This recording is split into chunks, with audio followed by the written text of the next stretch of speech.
धरती मां, पाप की गठरी भर जाए तो छलकती जरूर है। क्रूरता और निर्ममता अपनी सीमा पार कर जाए तो उसका अंत स्वाभाविक है।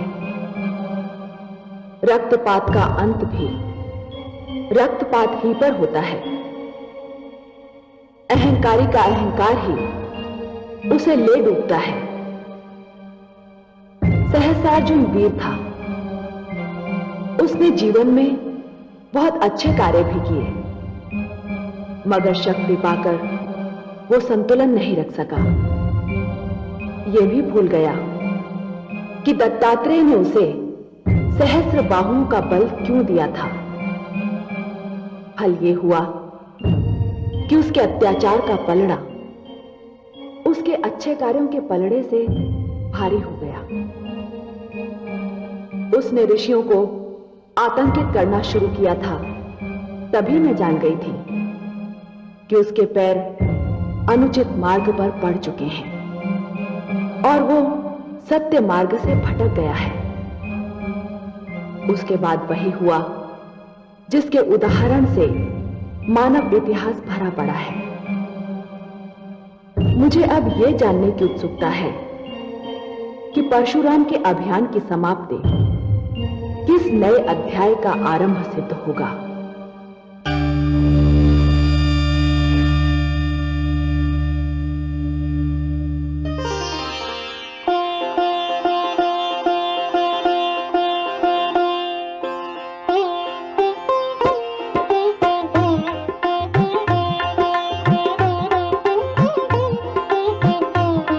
जय भोलेनाथ, जय मां शेरावाली। चिरंजीवी भावपुत्र, तुम्हारा अभियान तो संपूर्ण हो गया पुत्र। आभार प्रकट करने के लिए तुम्हें यहां आने की कोई आवश्यकता नहीं थी। हे शिव शंभो, यदि मुझे केवल आपका आभार ही प्रकट करना होता तो मैं वहीं धरती से आपकी वंदना कर लेता। मुझे कुछ और भी स्मरण था। मैं समझ गई तुम्हें क्या स्मरण था। वही आदि गुरु दक्षिणा जो तुम मेरे भोलेनाथ को देना चाहते थे, है ना? हाँ माता शेरोवाली, मेरा संकेत उसी ओर था। हे शिव शंभो, मुझे आज्ञा दीजिए कि मैं आपकी शेष गुरु दक्षिणा आपके चरणों में चढ़ाने के लिए क्या करूं? तो तुम वास्तव में अपनी आधी गुरु दक्षिणा देना चाहते हो? गुरुदेव, मैं शेष गुरु दक्षिणा दिए बिना तो संसार का त्याग ही नहीं कर सकता। कैसी विडंबना है पुत्र। तुमने जिस शब्द का प्रयोग किया उसी शब्द का संबंध मेरी आधी गुरु दक्षिणा से है। कौन सा शब्द? त्याग। त्याग? मैं समझा नहीं नीलकंठ। मेरी आधी गुरु दक्षिणा यह है पुत्र कि तुम्हें अपने इस योद्धा रूप का त्याग करना होगा और एक बार फिर आचार्य धर्म का पालन करना होगा। शिक्षक का पुत्र यदि शिक्षक ही रहे तो यही उत्तम है। वंश में कर्म की परंपरा चलती रहे, यही उचित है। हे भोलेनाथ, मैं आपकी आज्ञा के समक्ष शीश नवाता हूं। मैं आपको वचन देता हूं गुरुदेव कि अब से यह परशु मेरे लिए केवल एक कथा मात्र बनकर रह जाएगा। मैं फिर से आचार्य धर्म को धारण करूंगा, गुरुकुल परंपरा पुनः आरंभ करूंगा और आपका दिया हुआ वो पिनाकिन धनुष अब केवल एक ऐतिहासिक शस्त्र के रूप में दिखाई देगा। परंतु हे भोलेनाथ, मैं उस धनुष को रखूं कहां? पुत्र, मेरे दो अन्य भक्त हैं। एक है लंकापति रावण, जिनसे तुम्हारी भेंट हो चुकी, और दूसरे है राजा जनक, जिनसे तुम्हारा परिचय अभी तक नहीं हुआ। मैं तुम्हें यह अधिकार देता हूं कि इन दोनों में से तुम जिसे चाहो उसे यह धनुष दे सकते हो। जय भोलेनाथ, जय मां शेरावाली।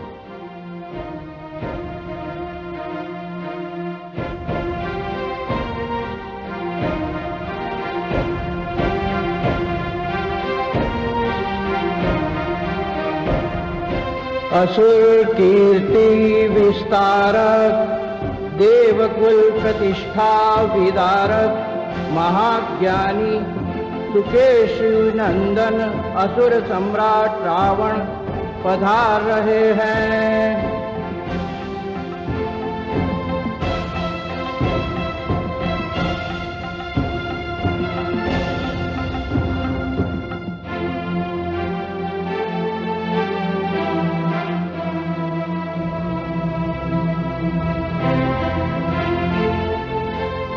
लंकापति आपका ऐश्वर्य एवं वैभव सदा बना रहे।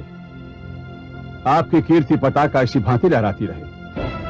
आपके विचारार्थ उस उदंड ऋषि को बंदी बना लिया गया है। यदि आपकी आज्ञा हो तो उसे प्रस्तुत किया जाए। जब तक उसे सामने लाया जाता है उसके अपराध का वर्णन किया जाए।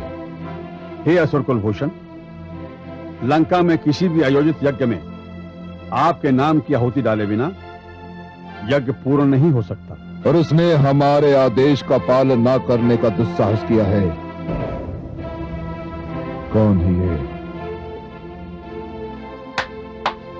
सैनिक,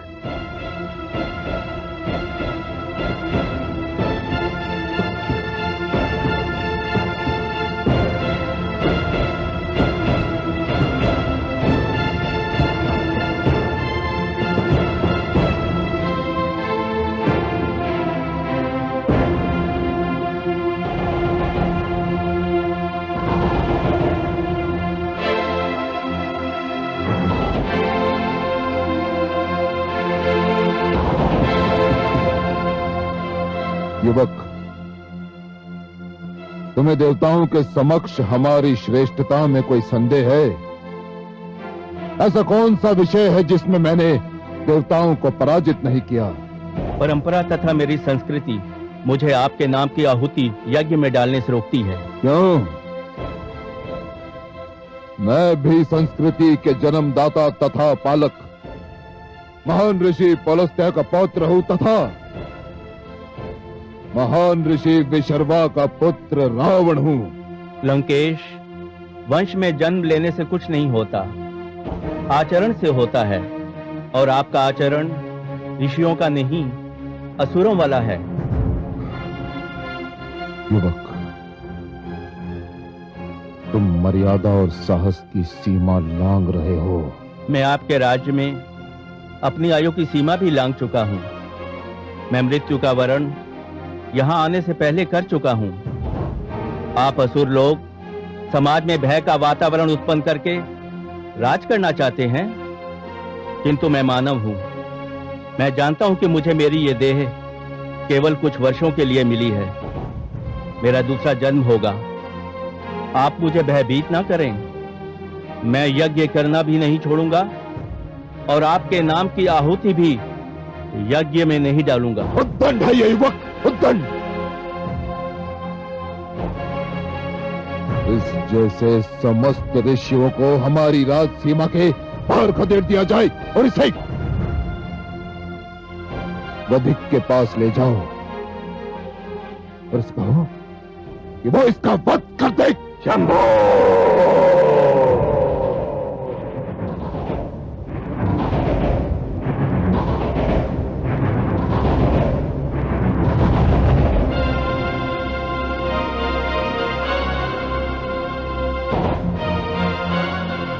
परशुराम, लंकापति रावण की राजसभा में तुम्हारा स्वागत है। लंकापति रावण, मैं बड़े उचित समय पर आया। मैं तो आपको विश्रवा का पुत्र समझकर यहां आया था, किंतु देख रहा हूं कि आपके ऊपर अपनी माता श्री की महत्वाकांक्षा और असुर संस्कृति विराजमान है।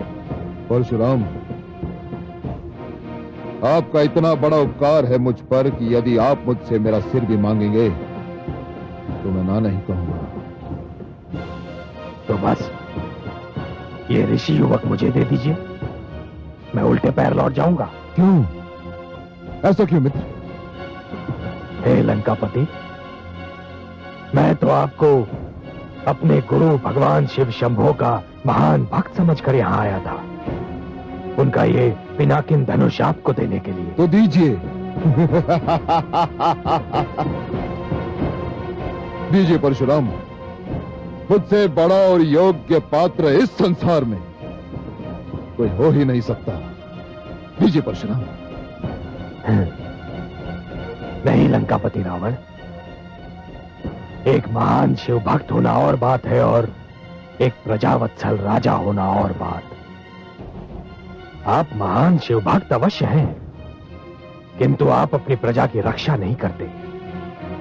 आप एक न्याय प्रिय राजा नहीं है लंकेश, और इसलिए अपने गुरु का यह महान शिव धनुष मैं आपको कदापि नहीं दे सकता। मेरा यह निर्णय अटल है। किंतु परशुराम। लंकेश, अपने गुरु की आज्ञा से मैंने आप पर एक उपकार किया था। हो सके तो उसी गुरु के नाम पर एक उपकार आप मुझ पर कीजिए। यह युवक मुझे दे दीजिए। आपने मुझ पर बहुत बड़ा उपकार किया था। एक कायर के कारागार से मुक्ति दिलाई थी। आप नहीं जानते परशुराम, मैं इसे कितना बड़ा उपकार मानता हूं। तो फिर लंकेश, मेरे कहने पर इस युवक को जीवन दान दे दीजिए। इतने बड़े उपकार के बदले में इतना तुच्छ उपहार? एक मानव, एक ऋषि के जीवन को उपहार।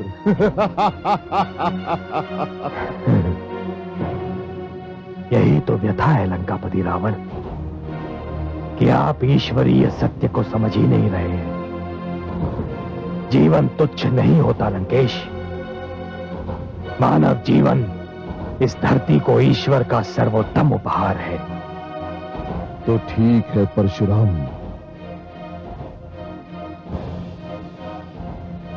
मैं आपकी मांग स्वीकार करता हूं और इसे जीवन दान देता हूं। धन्यवाद लंकेश। अब जाने की अनुमति दीजिए। नहीं परशुराम, मुझे अतिथि सत्कार का कुछ अवसर तो दीजिए।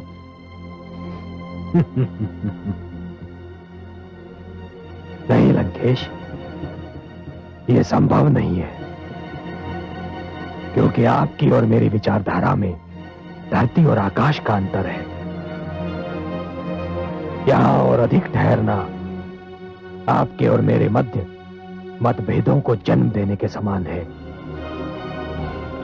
मैं भली भांति जानता हूं लंकेश कि मैं अपनी संस्कृति नहीं छोड़ सकता, और ना ही आप अपनी असुर संस्कृति को त्याग सकते हैं। इसलिए अनुमति दे ही दीजिए। चलो युवक।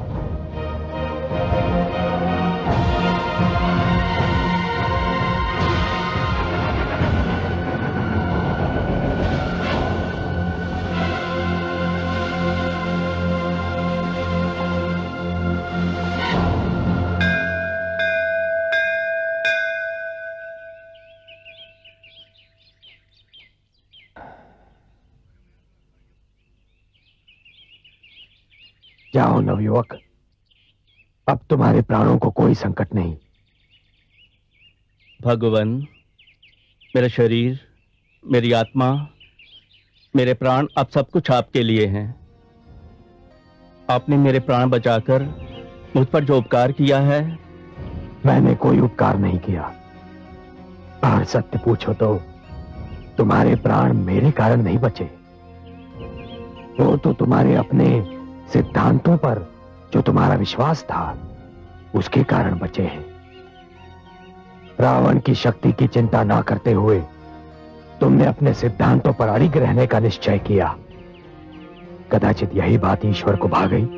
भगवान, मुझे अपनी सेवा करने का अवसर दें। नहीं नवयुवक, मुझे अपने गुरु के आदेश का पालन करना है, जो रावण के सभागार में मैं नहीं कर पाया। अब मुझे शीघ्रातिशीघ्र मिथिला नरेश जनक के पास पहुंचना है। आयुष्मान भव।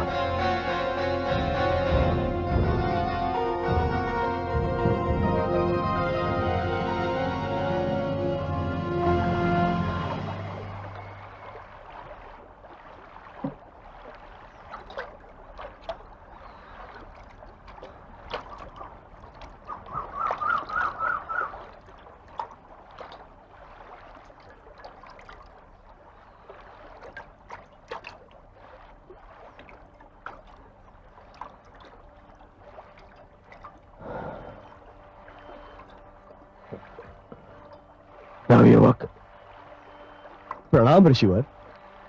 कल्याण हो। युवक, मुझे मेरा नाम श्रवण है, श्रवण कुमार। सुंदर है। श्रवण, मुझे प्यास लगी है।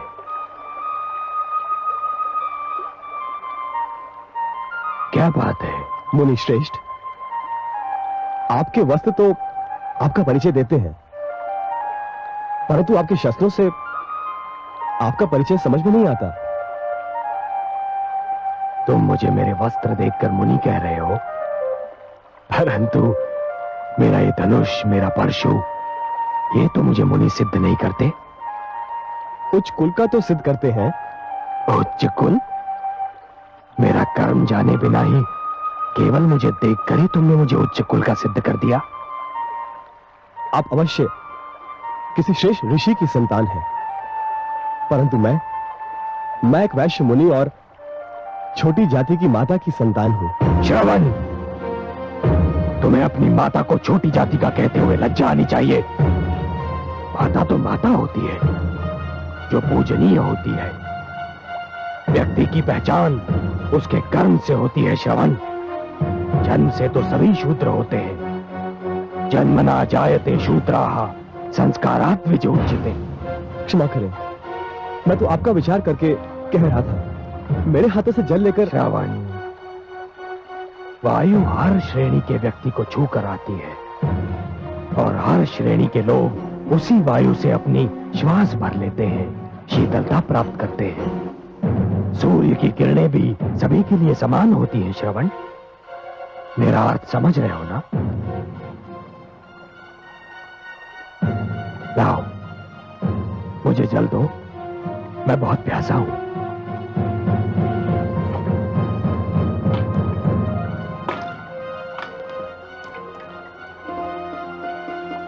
सुखी रहो।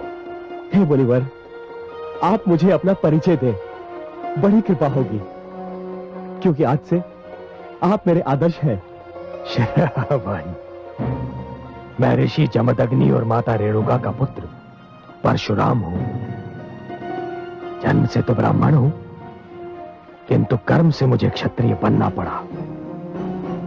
भगवान परशुराम, अहो भाग्य मेरे, जो मुझे आपके दर्शन हुए। एक तीर्थ स्वयं चलकर मेरे पास आ गया। मैं तुम्हारा तात्पर्य नहीं समझा। मैं अपने अंधे माता पिता को तीर्थों की यात्रा कराने निकला हूं। वो जो बैठे हैं मेरे माता पिता हैं।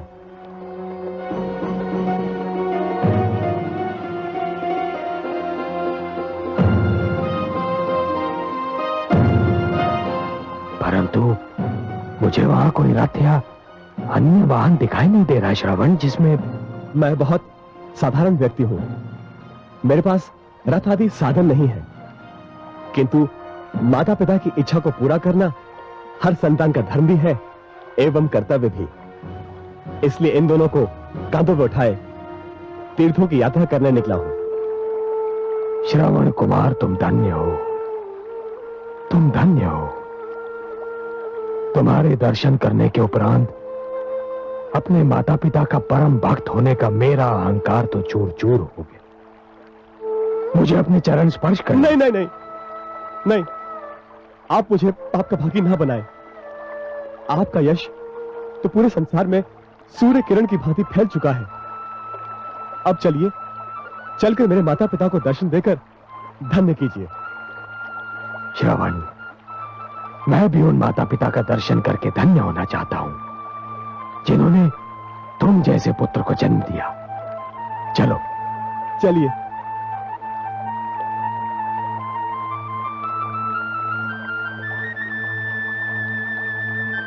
माता पिताश्री, भगवान परशुराम पधारे हैं। हमारे धन्यवाद। हे भगवान परशुराम, हमें अपने चरण छूने दीजिए। नहीं माता, चरण स्पर्श तो मुझे आपके करने चाहिए।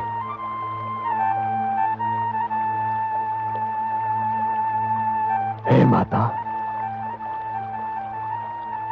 मैं आपके पुत्र से मिलकर धन्य हो गया। आपके स्पर्श मात्र से हमें मोक्ष मिल गया। नहीं माता, आपके दर्शनों से मुझे संन्यास प्राप्त हो गया।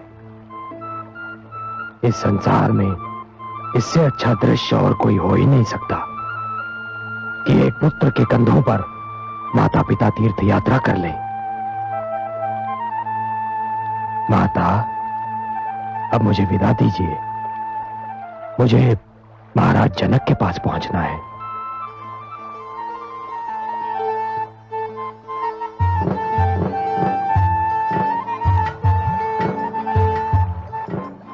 श्रवण,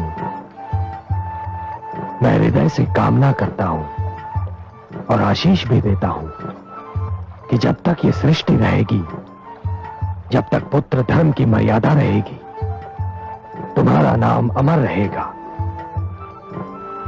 आयुष्मान भव, आयुष्मान भव।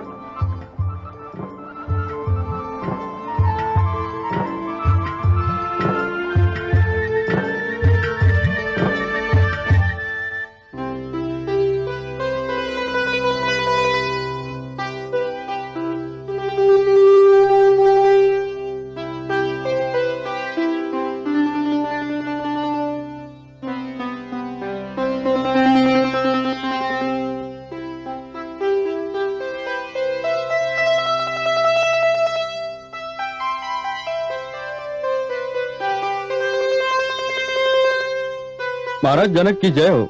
ऋषि जमदग्नि पुत्र श्री परशुराम पधारे हैं। वे आपसे भेंट करना चाहते हैं। भगवान परशुराम, अहो भाग्य, अहो भाग्य। कहाँ है?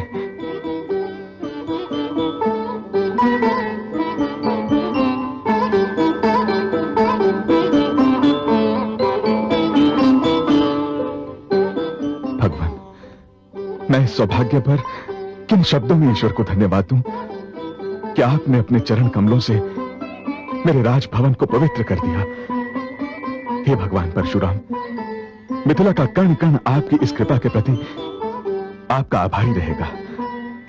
स्वागत है भगवान, आपका बहुत बहुत स्वागत है। राजन,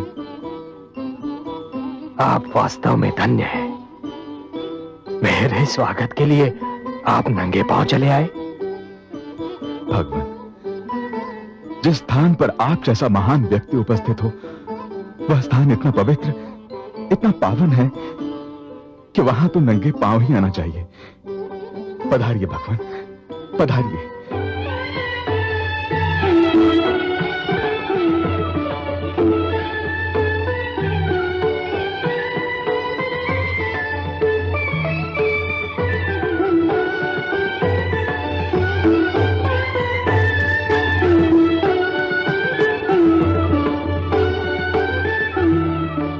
विराजिए भगवान।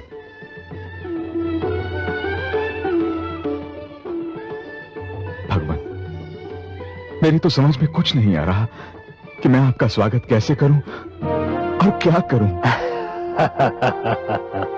राजन, आपके नेत्र, आपका मुख और आपकी भावनाएं जो कह रही हैं, उस सबके उपरांत स्वागत के शब्द और औपचारिकताएं अनावश्यक है।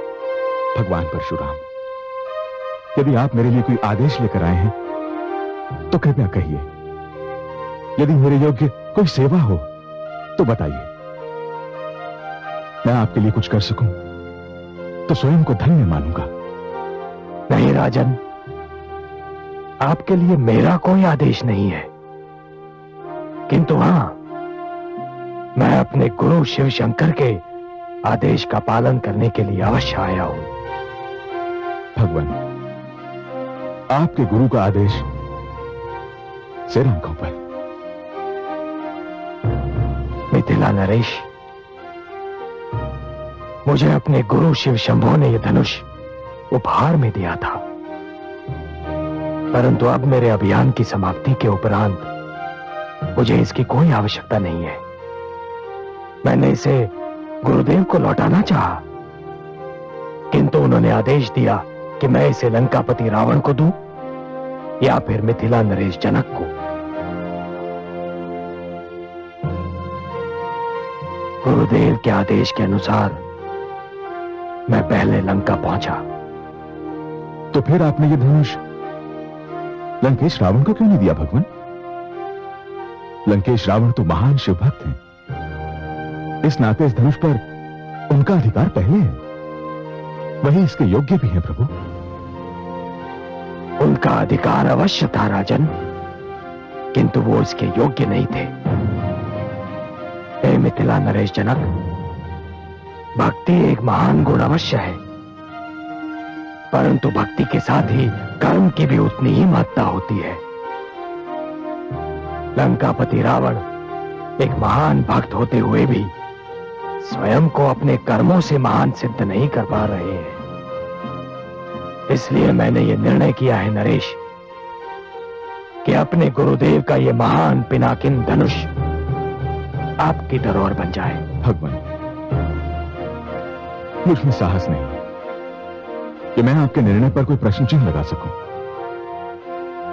परंतु एक शिव भक्त को छोड़कर मेरा चुनाव करने का क्या कारण है प्रभु?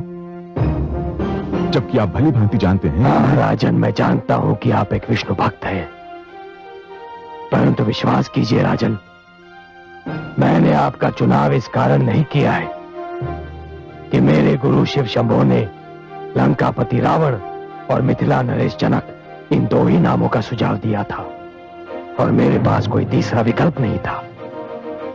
नहीं राजन, यदि मैं आपको भी इस धनुष के योग्य नहीं पाता तो इस धनुष को उमापति को लौटा देता और बेखट के कह देता उनसे कि वो दोनों इस धनुष के योग्य नहीं हैं।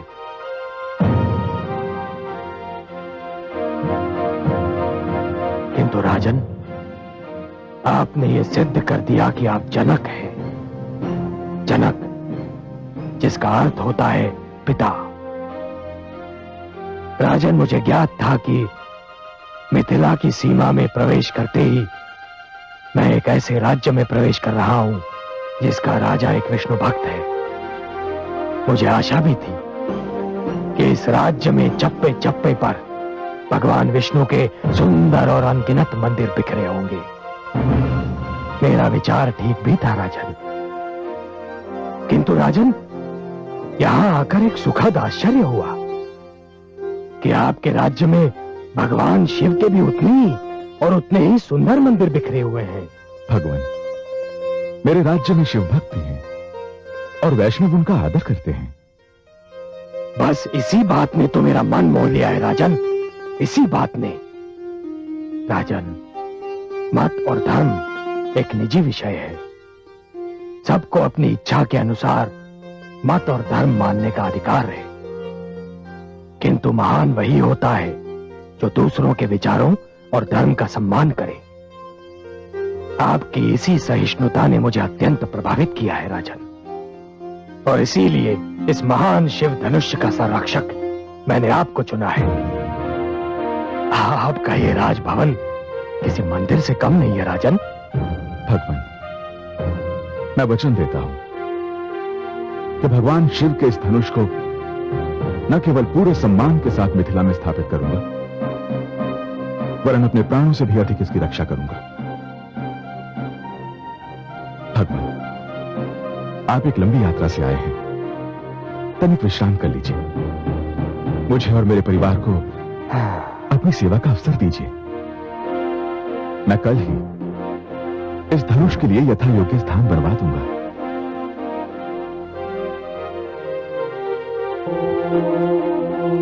स्वस्ति मनुचरेम। भगवान, मैं राजकाज से अवकाश पाकर प्रतिदिन इस स्थान पर आता हूं और यही साधना करता हूं। इसके भीतर मैंने एक उच्च आसन बनवाया है जहां मैं अपने आराध्य का आवाहन करता हूं। राजन, ये कक्ष अति सुंदर है। तो भगवान शिव के इस महान धनुष की स्थापना यहीं कर देते हैं। मैं अपने भवन के इस अंश को सार्वजनिक घोषित कर देता हूं। मेरी पूजा समाप्ति के उपरांत हर एक को यहां आने और भगवान शंकर के इस महान धनुष के दर्शन करने की संपूर्ण स्वतंत्रता होगी। आइए भगवान।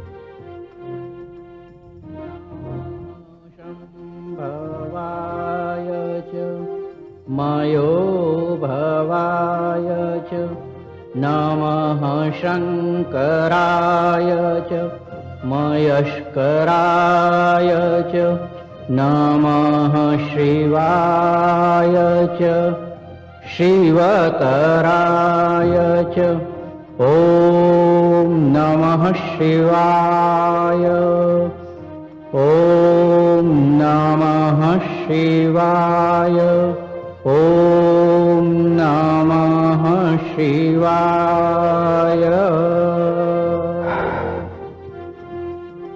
हे शिव शंभो, आज मैंने आपके आदेश का पालन कर दिया है। आपके इस महान और पूजनीय धनुष को उसके योग्य स्थान पर पहुंचा दिया है। हे पिनाकिन, कदाचित ये मेरी तुमसे अंतिम भेंट है। भोलेनाथ के साथ ही मैं तुम्हारा भी आभारी हूं और तुमसे विदा लेता हूं।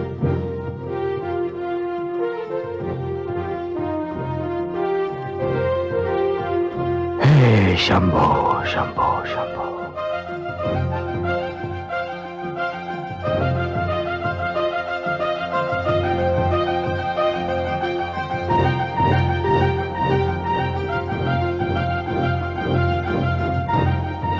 अब जाने की अनुमति दीजिए राजन। भला ये कैसे संभव है भगवान? मुझे कुछ दिन और अपनी सेवा से कृतार्थ होने का अवसर नहीं देंगे? नहीं राजन, यद्यपि मुझे मिथिला भली लगती है, बहुत सुंदर स्थान है। यहाँ की मिट्टी में एक ऐसी सुगंध है कि वो मन को अपनी ओर खींचती है, किंतु राजन मैं यहां ठहर नहीं पाऊंगा। भगवान, कुछ दिन तो और ठहर जाते।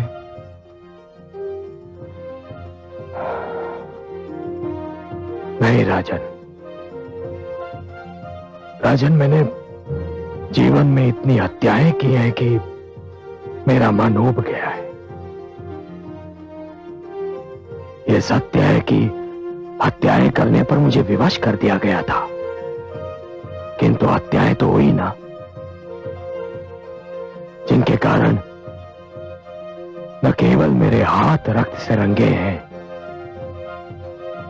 वरन मुझे ऐसा लगता है जैसे मेरा समस्त अस्तित्व रक्त सागर में डूब गया है।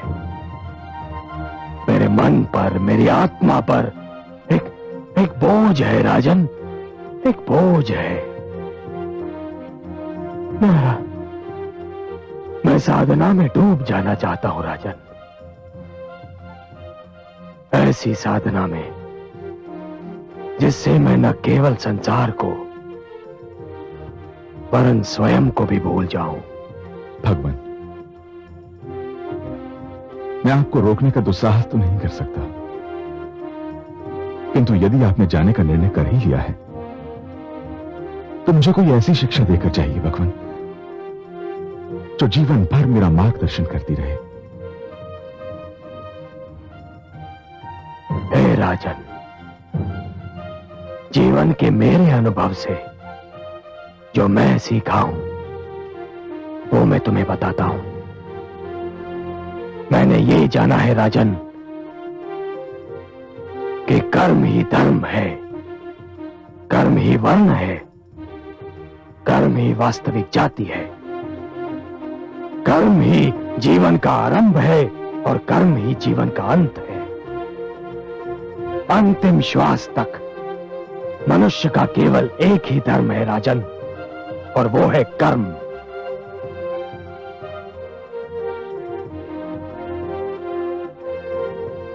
जो मनुष्य इस बात को स्मरण रखेगा राजन, उसी का जीवन सफल होगा।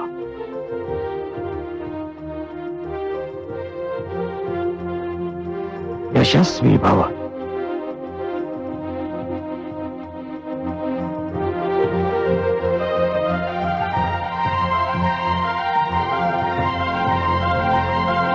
हे कमल नयन, आपकी कृपा से परशुराम का अभियान सफलतापूर्वक समाप्त हो गया। यह अभियान क्या था महादेवी? रक्त का एक सागर था जिसमें डूबकर जाना था, और परशुराम ने इस सागर को डूबकर ही पार किया है। किंतु हे कमल नयन, परशुराम ने शिव भक्त रावण को धनुष न देकर जनक को दिया, क्या ये पक्षपात नहीं हुआ? कदापि नहीं महादेवी। आपने सुना नहीं परशुराम ने मापदंड क्या बनाया था? परशुराम ने सर्वधर्म समभाव को मापदंड बनाया था। उसने देखा कि रावण एक शिव भक्त होते हुए भी उदार नहीं है, सहनशील नहीं है। वो दूसरों के मत और विचारों को सहन नहीं करता, जबकि जनक के राज्य में सभी को अपने अपने धर्म और मत के पालन करने की स्वतंत्रता है। वहां धर्म का भेदभाव नहीं है, और शिव धनुष जैसी पवित्र वस्तु के लिए वही स्थान उचित है महादेवी, जहां किसी प्रकार का भेदभाव न हो, जहां सारे धर्मों का और भक्तों का आदर किया जाता हो। आपने सर्वथा सत्य कहा कमल नयन। अपनी आस्था पर चलने का अर्थ दूसरों की आस्था को नकारना नहीं होता। रावण में तनिक भी सहनशीलता नहीं है। वो अपने आगे किसी और को कुछ समझता ही नहीं। विद्वान होकर भी अपने कर्म से असुर है। सत्य है। अपने अपने पथ चले, सबको है अधिकार। मत दूजे पर लादिए अपने जटिल विचार। हिंसा अत्याचार से चले न कोई काम। जग में हुआ घमंड का सदा बुरा परिणाम, सदा बुरा परिणाम।